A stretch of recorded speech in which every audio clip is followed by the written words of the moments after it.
We got a Cherokee war dance song.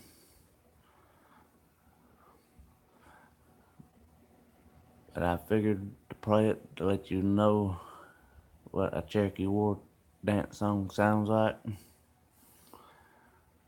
And also we got a Cherokee lesson after the song. And that'll be it. It's just a short live stream.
Anyway, that was a Cherokee war dance song. I'm gonna put on a lesson about the Cherokees.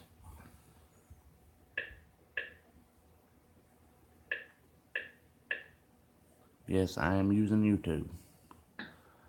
I do got papers and diaries from my ancestors, but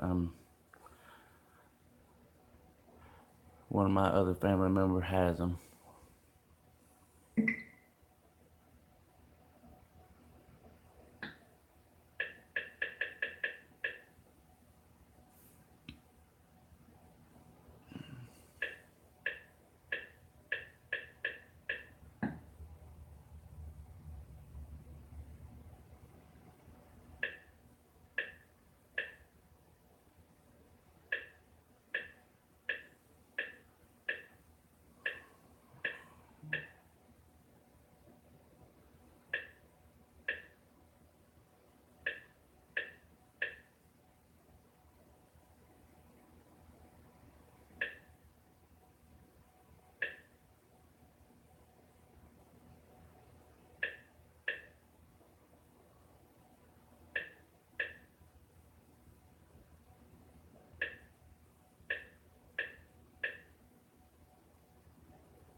One man has been sharing the Cherokee story in communities across the country for the last 25 years. Excuse me. That ain't it, sorry. I'm just a little sluggish.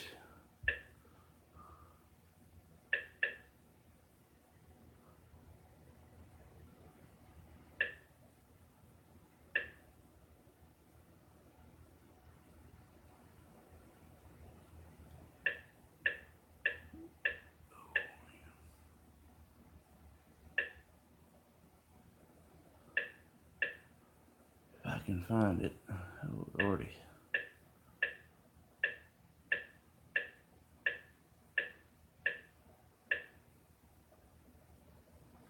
Here's one of the early history of Appalachian Cherokees.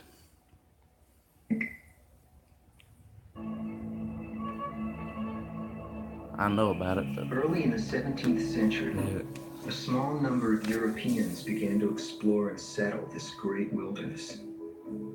But they were not the first to call Appalachia their home. Appalachians today include many different kinds of people, but we need to remember that the first people in the Appalachian Highlands were the ancestors of today's American Indians. So the original Appalachians are in fact Native Americans. Before the Europeans arrived, Appalachia was home to many Indian tribes. There were Shawnee, Choctaw, and Creek, but the dominant tribe was the Cherokee.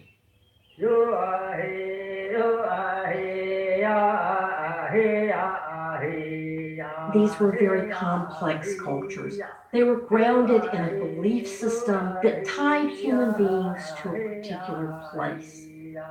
Their view is that this is the land that was created for them, that this is the land where they belong. The Cherokee were mostly farmers, settled in villages and growing crops in the garden. They were proud of who they were, but not only were they proud and very strong people, they were very intelligent. They call us a civilized tribe, which is fine, but they don't ever see us as being very warrior-like. You don't become part owner of 7 states by being meek and somewhat passive. One surprise for the newcomers was the authority that women had in the matrilineal Cherokee society. Women generally had control of the corn crop. That is, women had economic control of the staple of Cherokee life. Men lived in the households of their wives, and a man's heirs were his sister's children, not his own children. If a man from one clan married a woman in another clan, then he joined her clan and their children became members of her clan. Older Cherokee women were quite often a part of the council, so women had a great deal of autonomy, and they lost that as they became acculturated into the European society.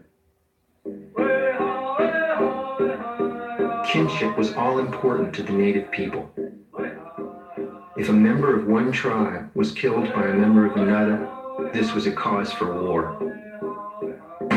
But it was not war in the way that Europeans understood it or in the way that we understand it today. Southern Indians did not fight to conquer, to expand their kingdoms, or to inflict their own religion or ideology on other people. They went to war to avenge the death of kin. The Cherokee saw people as either relatives or enemies, but tradition allowed them to bring outsiders into the tribe. Captives taken in battle would be adopted into a Cherokee clan. The same was done with black slaves who escaped into Cherokee country. Some former slaves who escaped treated as brothers, and they were able to become part of the tribe and dissipate over time of generation. Many European traders managed to join the local tribe in another way, by marrying Cherokee women. Even if you had been born a Creek, or you had been born an Englishman, or you had been born an African-American slave, once you were adopted into a Cherokee clan, you were a member of that clan and a Cherokee, and your children were going to be Cherokee.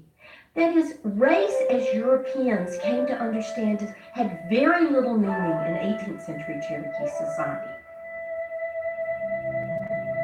For decades, Indians and traders lived in relative harmony on the Appalachian frontier, buying and selling goods and sharing the bounty of the land.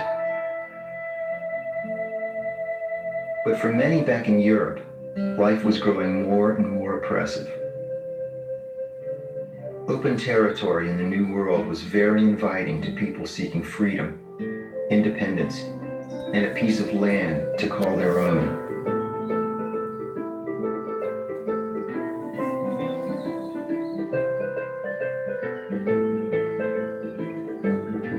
They were a grim, stern people, strong and simple, swayed by gusts of stormy passion. the love of freedom rooted in their heart's core. They were of all men best fitted to conquer the wilderness and hold it against all comers. Teddy Roosevelt.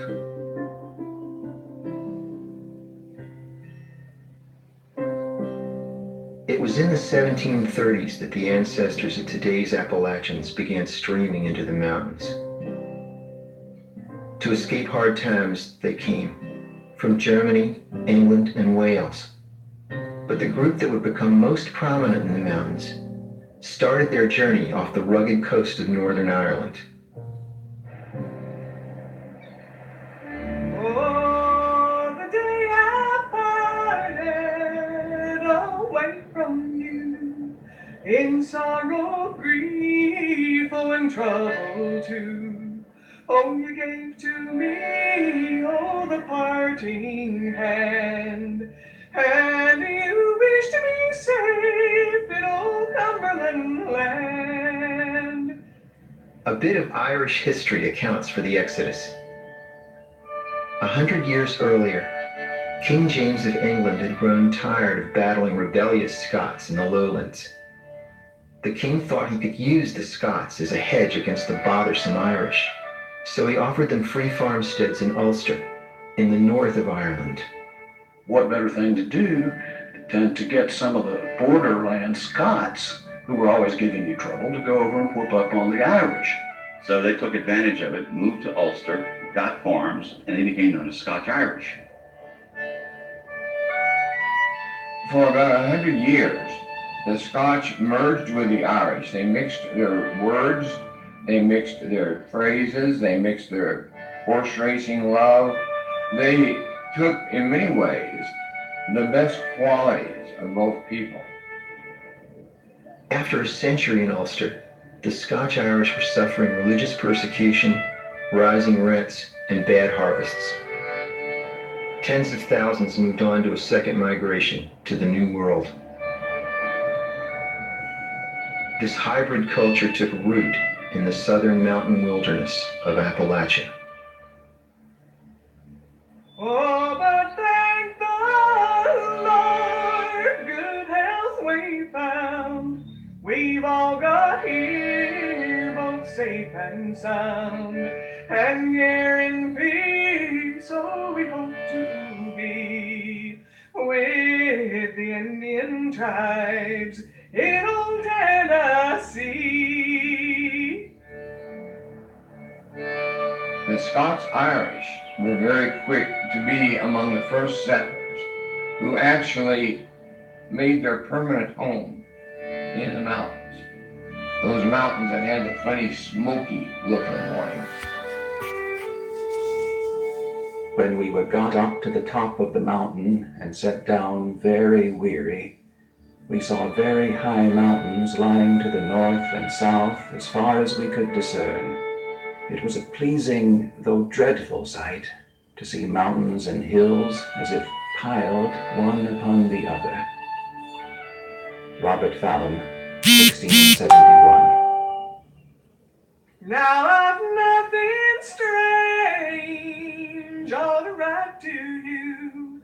Well, the preaching's scarce, and religion too. But we've better land and a fertile soil. We've got honey, milk, we've corn and oil. Once they made their permanent home in the mountains, they by no means were the only ones that settled in there, but they were the most colorful, most influential. You had the other mix of the Germans who came here. And the Germans are known for their orderliness and, their rules for everything and building really staunch barns out of material that will last. The Scotch-Irish, on the other hand, tended to be more footloose and fancy-free.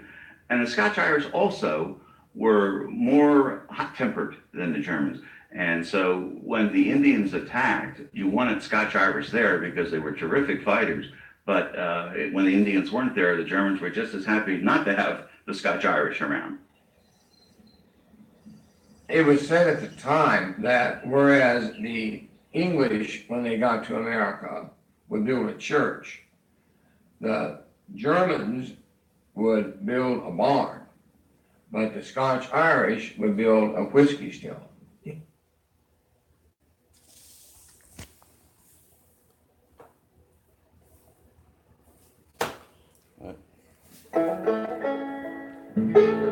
The Appalachian mountain range is nearly 400 million years old. This place is ragged and torn and. But anyway.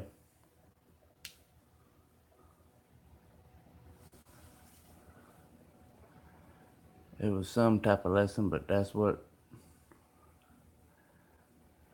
I really want my channel to be all about, is mixed things. But I've been a little bit sick the past 2 days, that's why I haven't done one. But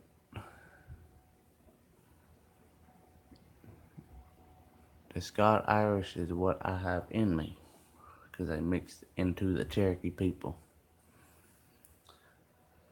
So, thank you,